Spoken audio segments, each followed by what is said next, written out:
Hello, everybody. It's great to be here one more time today. My name is Gary Fowler. I'm the CEO, president, and founder of GSD, Get You Done Venture Studios, a premier AI and quantum venture studio located in the heart of Silicon Valley. I'm a 17-time serial entrepreneur with several unicorns under the belt. I was on the original management team at Click Software, which was sold to Salesforce for $1.35 billion, and also Eva.ai, an AI HR tech company that I co-founded with Dr. David Yang. In fact, that was 2016, and we were pre-Transformer model, one of the first generative AI companies. We believe at GSD that intellectual capacity is evenly spread around the world, but opportunities are not. And with that, I have an incredible guest today. I'd like to introduce Ómar Þór Ómarsson, who's calling us in on our Zoom all the way from Reykjavik, Iceland. And today we're going to talk about a little bit about his background and about AI-powered web insights and his approach to that and founding Optic. So with that, here we go. Hey, Gary, it's a pleasure to be on.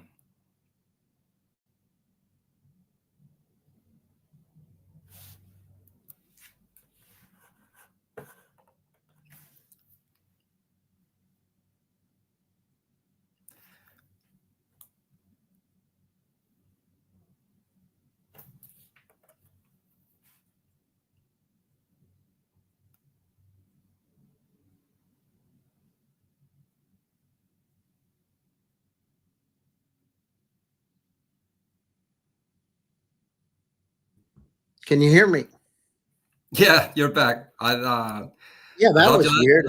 I thought you left me hanging there for a while. No. It was weird, actually. Now, I just downloaded a new version of iOS on my Mac last night. I didn't do it; it did it, and has been acting a little squirrely today. So, no, what I was saying is, you're all the way in Reykjavik, Iceland, and how did you get transitioned from finance and corporate roles into entrepreneurship, and what really inspired you to take that leap? That's a great question. I'm actually a financial engineer by background, and I was always going to work in financial services and then banking, and then I did that for a while, really didn't like it. I was working as a consultant for Deloitte in Switzerland and for a bank, and then I just kind of had this moment one day. I was just walking down by Lake Zurich, and I was just like, this isn't what I want to do. And at the same time, I saw this advertisement. What made you decide you didn't want to do it? What was that day when you're walking down the lake? What had brought you to the point you said, I don't want to do this? Well, actually, there is a story behind it. I remember the exact moment where I was like, this is not for me. And I was sitting in the office in one of the banks in Switzerland with a 20-people team of just super smart members of Deloitte, and you had doctors there. You had master degrees in science and math and engineering and all of it. So very, very smart people. And this our boss, she came in waltzing into the office and like summoned everybody into this room, and then she went, I need to know where all of you are every single minute of the day. So where were you, Jim, at 3 p.m.? And he was like, I was in the bathroom. And she was like, well, I need to know. And I was just like, this isn't right. I can't work for a company that. They asked you if you were in the bathroom? Not me, but another guy. Crazy. That's unbelievable. Wow. Yeah. And so that was a time you said, I don't want to be micromanaged like that. This is kind of like being in grade school, actually. Yeah. Well, that's exactly it. I mean, there was a lot of good learnings there. It was a good overall experience, but it was just missing that flexibility and creativity that I just really needed. And that's where I started. I took that walk and I started looking for another role somewhere. And exactly at that time, I saw an opening for business development for a SaaS company, global SaaS company that's founded here in Iceland. And then I applied for the job. We did an interview over the phone. I was actually in the bathroom of one of the banks in Switzerland when I did it, just sitting on top of the bathroom doing that call. There's a theme here about these bathroom things. Yeah. But then I had they said, well, you need to fly into Reykjavik in Iceland. We need to meet you if you're to figure out if you're the right person for this job. And so I called in sick 2 days and flew to Iceland, did the interview, came back right in time, and luckily I got the job. So that's when I moved over to business development. We kind of transitioned into marketing, which where I really kind of found my kind of passion, at least until I founded this company, which is now my passion, which is creating something and leading all these different streams of product and sales and marketing and having it all kind of come together. And finally, my real passion now is actually AI, which is kind of what we're really working on here at Optize. So you're originally from Iceland, right? And so what did you miss Iceland when you were in Switzerland, or what made you decide? Did you say, oh, because you just don't find roles there. It must have been you were on the job boards or something, or LinkedIn, and you said, oh, this popped up, I want to go over. Did you want to get home? I guess, I mean, Switzerland's great and Zurich is great and Reykjavik also amazing, but it was more just, it wasn't the right job for me. There was actually my friend that was working in Switzerland that said, there's an opening here, I think you're perfect for it. So I applied for it, jumped on a plane with my girlfriend, and we just moved over there. And after 2 years, I just figured this isn't the right one for me. I did miss my friends and family. Obviously, I love Iceland. It's a great place. And if there's anything that I really did miss, it's the swimming pools we have over here. Those are the best. We have these hot springs and all this hot water. So we have. Now, do you go in there in the winter time? Do you jump in the swimming pools? Oh yeah, man. We got swimming pools, 30 swimming pools in just Reykjavik alone, and the hot tubs go all the way up to 40 degrees Celsius. And that must cook you. That's about enough to boil lobster, Yeah, you have to be kind of prepare yourself before you go in. But we got cold tubs as well, which is pretty popular to go here into the cold tubs, then into the hot ones, and then to the cold ones. So it's a very good way to unwind, I'd say. Now, do you do like, the Ukrainians and Russians? Do you have like little shrimp and stuff like that when you're going in? Do you have like beer and sit around, or what's the custom like? So you go in, do they have like a changing area where you sit around and have drinks and talk, or how does it work? Yeah, that can be part of it. It's I would say, very kind of just every day to go to the swimming pool. Many people just go every day. We actually call them like the hot tubs are like where we solve all the world's problems. That's kind of where people come together. So there's typically not in the normal swimming pools any food or drinks, but afterwards it's very common to go out for beers or food or anything, because you feel amazing afterwards and you just want to have fun and enjoy people's company. Huh, that's interesting. So you do that, and then so what's the population of Reykjavik? Are you there right now? How big is it? I didn't even check. It's I think it's probably way lower than you think. Total Iceland maybe 400,000 people, and Reykjavik maybe. Oh my! Wow, that's amazing, because I thought it was now a lot bigger than that. That's amazing. So you must know everybody. It's very common over here. If somebody says, do you know John? I'll be like, tell me a little bit. And then, very often you will know him or somebody around him. So it's quite common that we are familiar with each other. Now, why are there so many strong men from Iceland? Wow. Is there something going on there? Because there's a lot of them, right? It's a disproportionate amount. We've had a lot of strong men and the strongest men in the world. I think it's just good genetics, man. We have this food over here called skyr.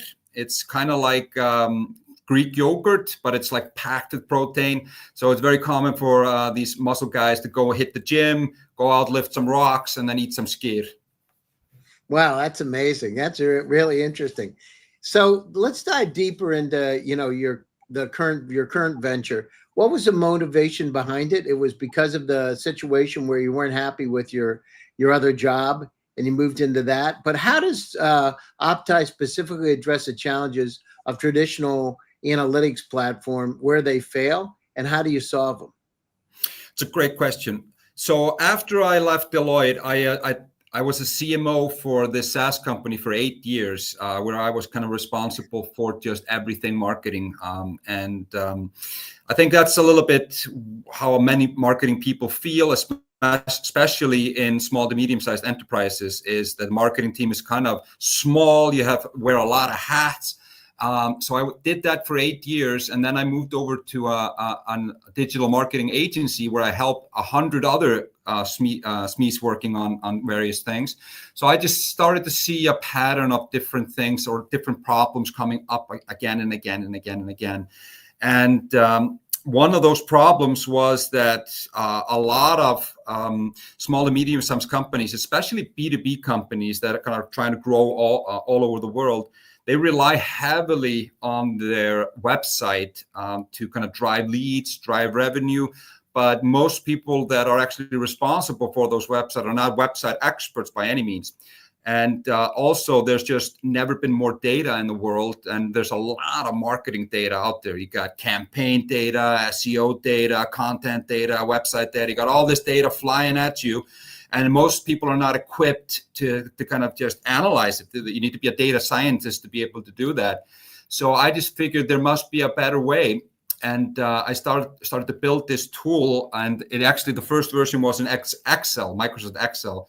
And at the very time that I had this idea of how to solve it, which was actually to not just show people typical metrics, just a lot of numbers or graphs and just all this stuff that most analytics tools do. I said, people just want to be told what's going on. Like, this is what's going on. This is what you can do about it. And this is how you do it. And then AI just came in with ChatGPT 3.5, which just blew my mind one Christmas when I started playing around with it for the first time. And I just saw this whole company come together in my head in like 10 seconds. Wow, that's amazing. And, can you give me a practical example of how Optimize dramatically improved the client's B2B website performance? You don't have to name names, but what's a real example of how this tool can help? Okay, so we have this one customer which has a very it's a B2B SaaS company. They're trying to grow all over the world, and it's a 2-people marketing team and in a 100-people company. So it's a low ratio, and they're just like very stretched, this team. And they rely, like 95% of their leads come in through the website.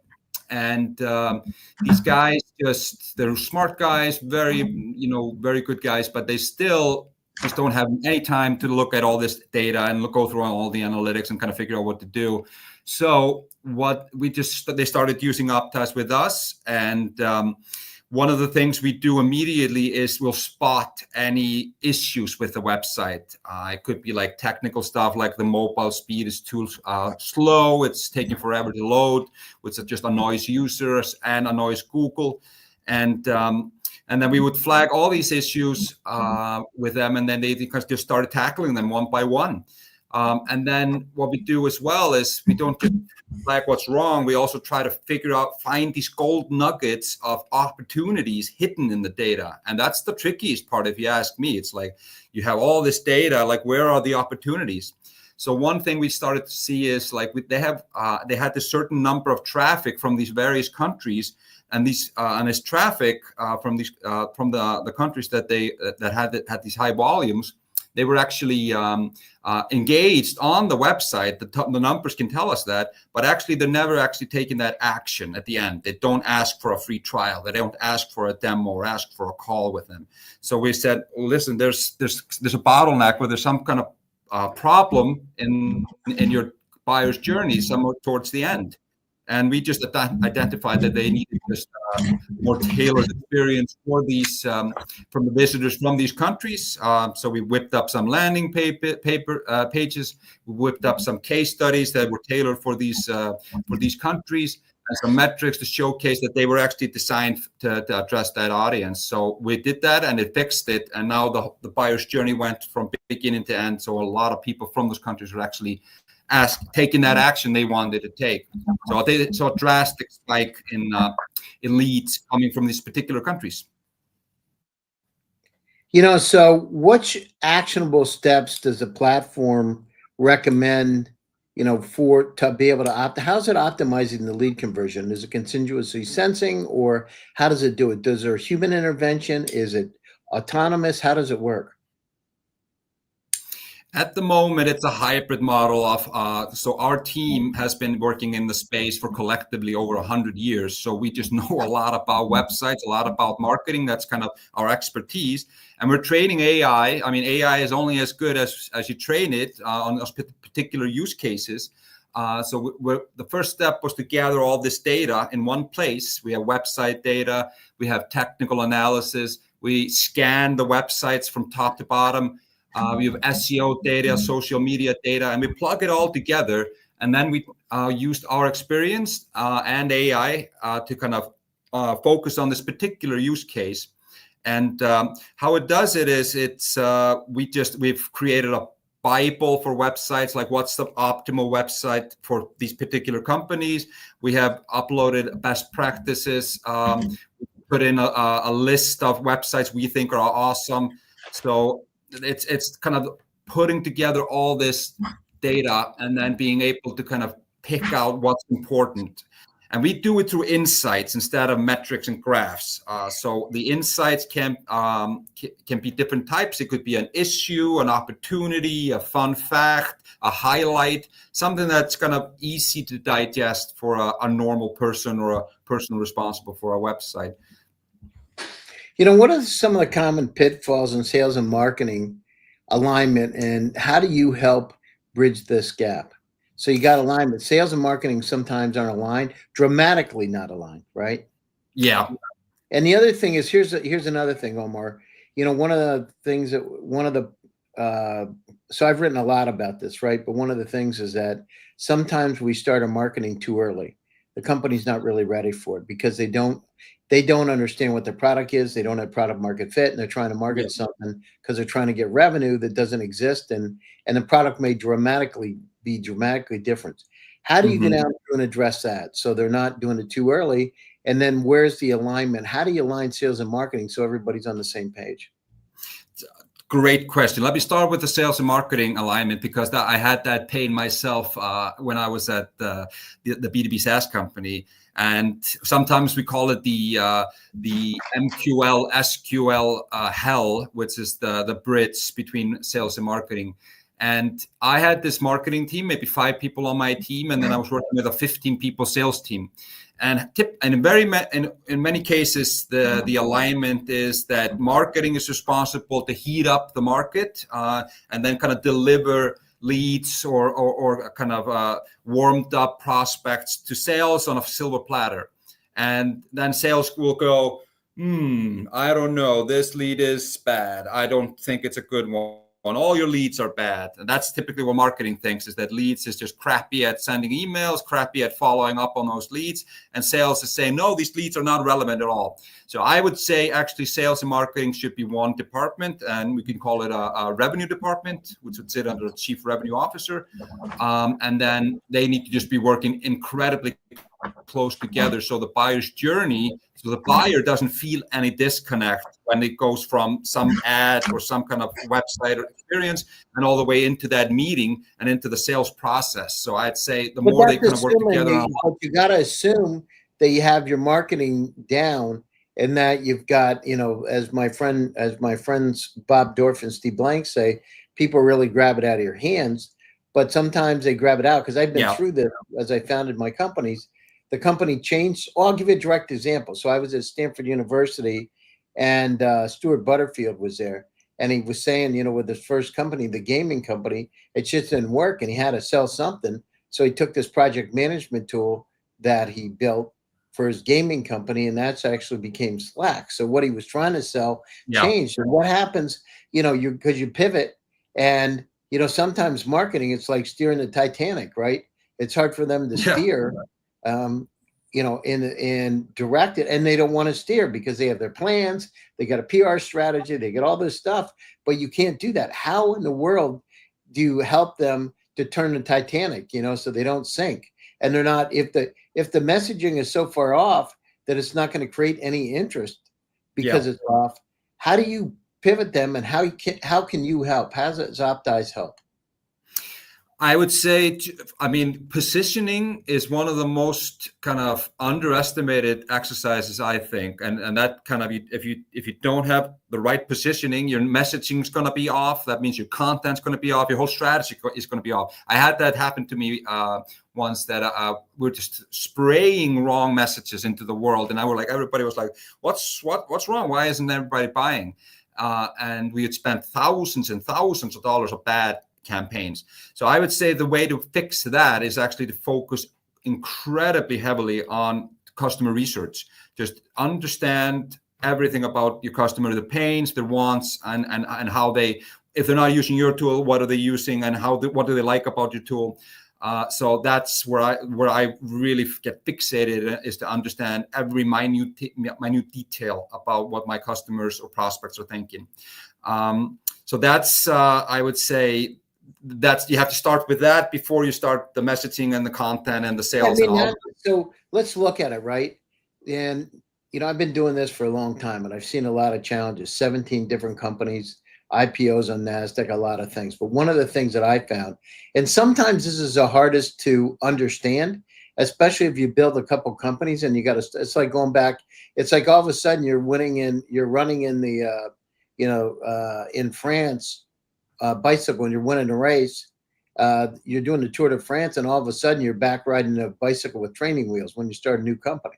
So one of the things you have is, it's a challenge, but one of the things that I've seen, and just tell me what you think about it, but the customer development, the whole lean startup model that Steve Blank and Bob Dorff built, and Eric Ries, is basically you got to go out and test the model to make sure it works before you go out and try to set up a marketing strategy and all that. You got to go out, because the marketing people will market whatever you want. You tell them to market, they'll put it out, and the sales people will sell it, and they'll give you they'll tell you all kinds of stories why it's not selling, right? In reality, but they may not tell you the truth, because they're moving.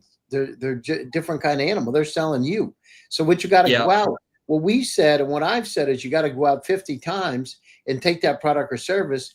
Take your phone, take your computer. Record what happens. Take it out, do a little bit of a pitch, give them a little bit of the deck, mock up slides, and see if it's interesting for them. If people really like what they hear, and listen to the feedback. God gave us 2 ears and a mouth for a reason. Listen. And when you do that kind of customer development, it works, because what happens is you get into the heart and soul of that customer, and they tell you what you want to hear. You're not trying to sell them. You're just trying to get their opinion. Right. And so it'd be like walking into Starbucks in Reykjavik and going in and talking about it, and hey, what do you think of this? How does this make you feel? And then all of a sudden you're doing what would take you 2 years if you try to do it by building a product. And by the way, it's like building a house, from my perspective, and your house is sometimes a little crooked, and it shouldn't be. And all of a sudden you're putting on the roof and you say, my house is crooked, I got to tear it down. It's better to go down through before it's done, is to do course correct it, so you have less to dig out. It's a big problem. So, if you look at it, what specific AI capabilities within Optize do your clients most like? What's the most interesting? And they say, oh, this is a gotcha. I love this. What's one thing that they say that stands out? And it's basically the hook to get them in. That's a good one. What's the aha? So I think for me, AI has been kind of thinned out a lot when people talk about AI, when like we have AI this, AI that, and often it's just a ChatGPT window with which you can kind of ask questions on. API. The thing is, they don't get it. It's not till I was just in California last week.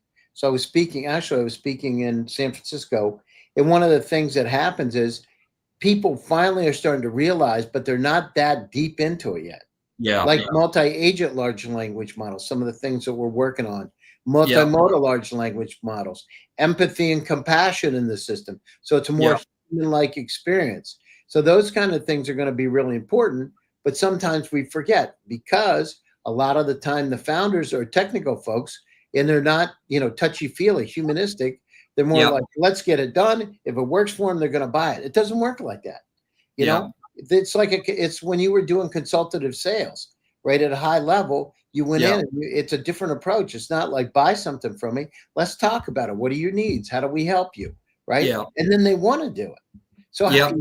that's so your specific tools that, what if you could rank the top 3, what do people say? I want this, I want this, I want this. This is why I buy. This is why I'm going to buy, or this is why it's interesting. Yeah, I mean I'm totally on board with what you just said, because it's also, and I heard Kevin O'Leary from Shark Tank, Mr. Wonderful, say this once, and he's like, AI is no good without a great user experience, and I really subscribe to that. So what we are trying to do is to try, making that data accessible in the most user-friendly way. And when people actually just open up the tool and we just tell them, this is what's going on your website, and they don't have to go through all the numbers and just kind of. And that's the problem, so Omar, so that they don't have to go through it because you take care of what? And by the way, I started talking about this in 2016, infobesity. There's too much data. They can't figure it out. People don't have time anymore. They can't compete unless they have superpowers, right? And so what you're doing is Optimize is giving them superpowers to be able to dive in and get a window of what is happening so they can course correct and fix it, either manually, in a hybrid way, or if they want to do it independently, autonomously, those tools are going to be out there. In another year, you're going to autonomous. You won't even have to know. It's like it's like the computer on a car. It'll keep course correcting all the time. And so, I mean, that is exactly it. We were just trying to make it simple, easy. Our tone of voice is very human and just friendly. We're just trying to be a buddy. We understand that these people are busy. They just want to have it easy, and they want to have it in a nice user experience. So the whole brand, the whole tone of voice, the whole strategy is to keep it simple, so people just get what the information they need and can action on it as quickly as possible.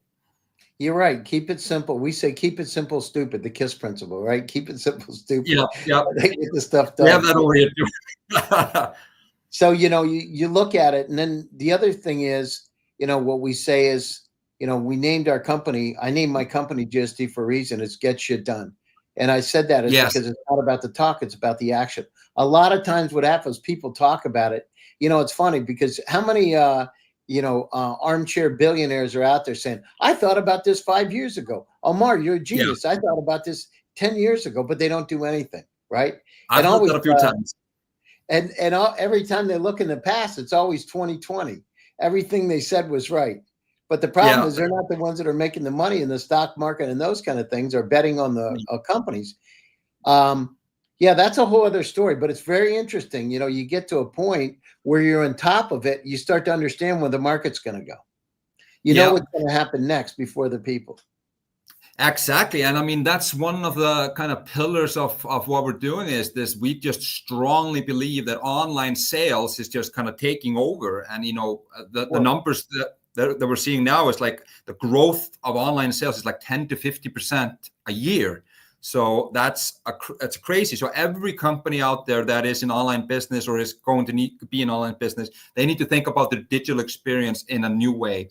And we really believe that the website is going to be at the heart of that. I mean, discovery, like how people find products and services, that's changing a little bit. So people are looking in ChatGPT and DeepSeek and Gemini and all these tools.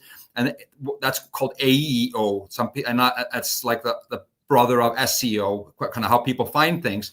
But the website is so important, and that's why we're stressing that companies, please give your website some love, optimize it and kind of tailor it and think about it as your number one salesperson, not just an online brochure that sits there and does nothing. And we don't understand the power. In fact, it'll be interesting for you. In a couple of weeks, I'll have the father of e-commerce, the guy who actually started the whole infrastructural stuff to the internet was done by a guy named P-Hong Chen. And P-Hong started Broadvision, original investor in Siebel Systems, Ufida, Sinan, China, that kind of thing. He's a good friend of mine. And I remember when he said, because I was right there. I started the first e-commerce consulting company. He said, it's a $30 billion cottage industry. This is in 1998. And I was exactly with him when he said it. And people said, oh, no, he's not right. It's not going to happen. his stock went from $6 to well over $2,000 a share, like split adjusted. And he was on the cover of the magazine as Master of the Universe. And there's a chair at Stanford named after him, all this stuff. But he said it, and people said, no, Amazon's just for books. They're bleeding money. And people were laughing. He said they're going to laugh, but it's going to be successful, and it's going to really rule everything. But what we're saying now is, part of it, Omar, is creating those one-to-one experiences, and kind of like your grandmother loves you and cares about you unconditionally, that kind of guides you. Because that's the other thing is we're so inundated in our own personal cloud, in our own, buying cloud. We don't even know what to buy anymore. When's it a good deal? When should I buy it? What do I need? Is this a part for the car that I'm going to need in 2 months and it's on sale now that I should buy it? I would love to have those alerts, in advance. So you're moving in the right direction. Listen, we could spend another half an hour on this, but I wanted to make sure I get through this for you. How do you go down through as a CEO? How do you deal with innovation within the company, within your company? How do you innovate all the time to stay ahead of the curve? So it's we have a very lean team. We use AI a lot internally. We use tools like Copilot and Cursor. So I think it's at least 5 to 10xing our developers. So we have a very innovative culture, I'd say. We have a book of the month where one of us will put a book on the table and say this is the or audio book, and people will listen to when we discuss it. We have these presentations every Friday where we go and listen, and somebody presents one idea that's new, and we just challenge each other in a very healthy way without kind of taking it personally. So we're not afraid to say this isn't good enough or this needs to be better. So we're really, I think the culture needs to be quite open and not be scared about personal feelings, or at least have be comfortable with telling each other the truth without having to sugarcoat it too much. So I think we're all just A players. We're just really striving for excellence, and then we challenge each other a lot, and we love what we do. So we're just really interested in the space. So that's kind of, I think, radiates into the office. Somebody will come in, look at this. Did you see what they just lost?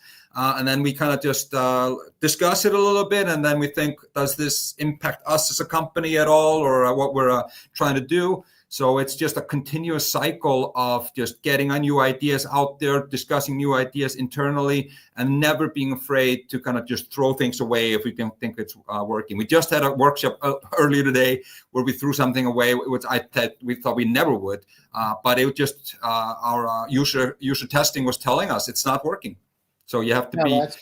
That's great, and you got to sometimes walk away from it. You can't be emotionally attached. So what are your final thoughts, and how do people get a hold of you? And by the way, Omar, as soon as we're done with this, stay on and we can talk a little bit. So sounds good. So closing thoughts, and how do people get a hold of you? So people can find me on LinkedIn. My name is Ómar Þór Ómarsson, and I really respond to anybody that reaches out. I say yes to everything. So please reach out if you have any questions or if you have anything you want to talk about. My final thoughts are these. I really am fixated on the future of online sales and what the future of digital experiences is. And I think people really need to start thinking about just really wrapping up what they believe good looks like when we say digital experiences. We're going to have how are people going to buy things in the future? I think for B2C, when it's a pair of shoes or a Coca-Cola, it's going to be like one clicks through TikTok or Instagram. It's going to be one click touches. But in more maybe partnership, relationship-based purchases like B2B, where you're kind of partnering with a company, I think the website's going to be at the heart of that. And I think the website should offer a real-time dynamic experience. When Gary Fowler or Ómar Þór goes to the website, we see different things, and then the website learns about how we behave and morphs into what we thinks we want to see. And I think that's the experience we're going for. That means we have to have the data, we have to have a great user experience, And we have to kind of understand who is the user actually looking at the website or the digital channel at that time. So I would want to encourage any company out there that's in online sales. Now is the time to really start ramping this up. Otherwise it's gonna be too late. No, I agree with it. And how do people get a hold of you, Ómar? Yeah, just I think LinkedIn is probably the best place. Ómar Þór Ómarsson for Optize. I think that's people can find me there. At me, I accept every invitation. That's great. Well, thanks for taking time out of your busy schedule to join us today. It's appreciated. And thanks to all my audience. We've hit 1.1 million views. I appreciate it. We are at a little over 1,300 podcasts today. We believe that intellectual capacity is evenly spread, but opportunities are not. Today, GSD is in 73 countries in the world. We have 182 companies. We are a family office, and it's my family office, and we're looking for the best companies in the world all the time. The idea is you need three things: operational expertise, access to capital, and the networking contacts. And if you have all those three in a resilient team, any company can become a unicorn. Each one of you. So go get them, believe in your dreams. Check out my TED Talk that I did talking about unleashing human potential. We each have the possibility. Take care of yourself. Stay happy, stay safe, and stay healthy. And I'll be back to you again soon with another exciting edition. Thank you, everybody. Thanks, Ómar Þór. Thanks for having me.